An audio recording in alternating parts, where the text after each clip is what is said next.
It is our virtual happy hour presented by Bud Light Seltzer, and it is time now to start a tab. Well, we start our tab. We're going to see what's on tap. Got to get these right in order, Kyle. Okay, Kyle, you have a little segment here that you're coming out saying, don't forget about me, because there's some players that are garnering a lot of attention early on in camp, but there are others that are saying they're here to compete. Where would you start this list? So I'm going to start with the wide receivers, and I'm going to go with Cam Sims.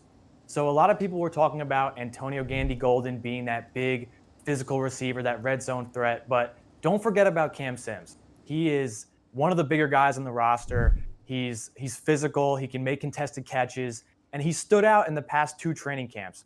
So today he was working with the number 2s, but like I talked about earlier, the wide receivers are really rotating around. So don't forget about Cam Sims. He could really be a guy that emerges and becomes a target for Dwayne Haskins going forward. I think if he can stay healthy and has his opportunities, hopefully make the most of them and be on the roster. If we're to talk, though, about the running game, a lot of attention to Adrian Peterson, but there's somebody else you don't want us to forget about as well.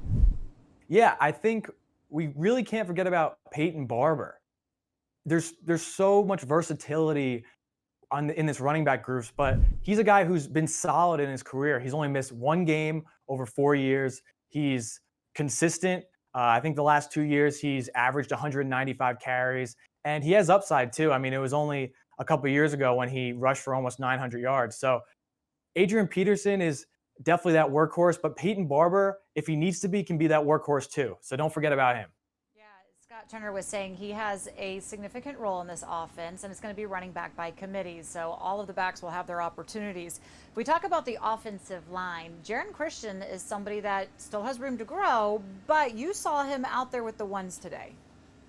Yeah, he was the starting left tackle today, and you had Wes Martin as the starting guard. You're going to talk to him later. But yeah, Jaron Christian he was a 3rd-round pick in 2018. He was really seen as a developmental guy who, as he adapted to the NFL, he could really become a solid starter. And I think the coaches are still waiting for him to put it all together. And he's really going to have an opportunity to earn that starting job. So it was great to see him out there with the ones today, and it's going to be interesting to see how he progresses going forward. What about when it comes to the tight end position? I feel like this is kind of wide open.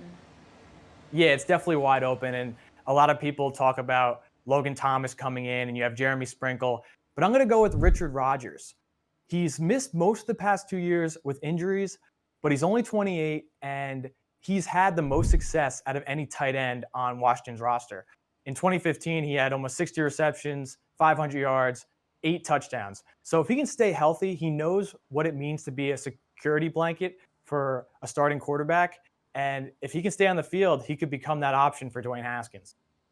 You know, if we're talking about now the linebacking room, KPL, Kevin PierreLouis is a name that keeps coming up that coaches and players alike are saying he has a chance to have a big role here.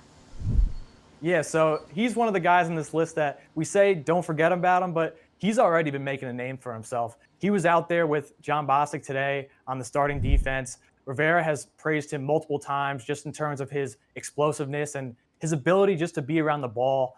And KPL is a guy who he finally got a chance to start last year in Chicago.